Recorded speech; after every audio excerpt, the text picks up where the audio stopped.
Hello বন্ধুরা, তোমরা সবাই কেমন আছো? আশা করি তোমরা সবাই ভালো আছো। আমিও খুব ভালো আছি।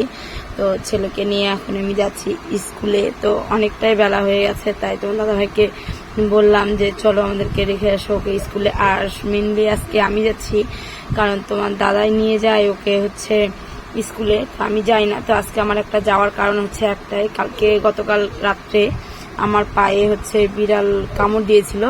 তো তার জন্য আমাদের এখানে যে বড়াহার হসপিটাল আছে সেখানে ইঞ্জেকশন করতে হবে। তো তার জন্য আমাকে যেতে হচ্ছে। তো ছেলেকে স্কুলে দিয়ে তবে তারপর আমি চলে যাব হচ্ছে বড়াহারে। তো এখানে তো দেখো, তোমাদের সঙ্গে কথা বলতে বলতে আমরা স্কুলে চলেও এসেছি।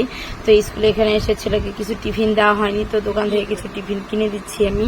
তো ছেলেকে টিফিন দিয়ে স্কুলে ঢুকাই দিব। আর আজকে স্কুল বেশিক্ষণ হবে না, ছেলের কিছুক্ষণের জন্য হবে। কিছুক্ষণ বলতে ওর স্কুলে পরীক্ষা হচ্ছে, সে পরীক্ষাটুকু দিবে। তো 1-1.5 ঘন্টা ওর স্কুলে লাগবে, ততক্ষণ আমি হচ্ছে হসপিটাল থেকে চলে আসব। তো ছেলেকে আমি স্কুলে দিয়েছি, তোমার দাদাভাই তো দাঁড়িয়ে আছে, তো ওকে নিয়েই যাব। তো মানে কালকে হঠাৎ করে রাত্রে বুঝতেই পারিনি যে বিড়াল এসে আমাকে কামড় দিবে। তো যাই হোক, ওর গায়ে পা পড়ে গেছিল আমার, সেই জন্য কামড় দিয়েছে। তো তোমাদের সঙ্গে কথা বলতে বলতে আমরা চলে এসেছি বড়াহারে।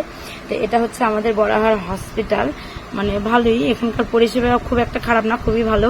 তো তবুও এখানে আমাদের বালুরঘাটে বড়াহারে সবাই আগে বড়াহারে আসে। তো এখানে অনেক কয়েক বছর পর আমি বড়াহারে এসেছি। তো বড়াহারে আউটডোর কোনটা সেটা আমি জানি না। তো তোমার দাদাভাইকে খুঁজতে বললাম, তো ও খুঁজে আসলো এখানে না। তো এখন আগের থেকে অনেকটা উন্নতি হয়েছে বড়াহারে হসপিটালটা। তো সেই জন্য আউটডোর আমরা খুঁজছিলাম। তো আউটডোর খুঁজতে খুঁজতে তো একজন বললো যে ওই পাশে বসছে। তো আমরা পিছনের দিকে চলে আসছি, হসপিটালের পিছনে। তো হসপিটালের পিছনে এসে দেখি এটা আউটডোর ছিল। তো এই আউটডোরটা দেখে এত ভালো লাগলো, তো আমরা চলো যাই, আমি গিয়ে ইঞ্জেকশনটা করে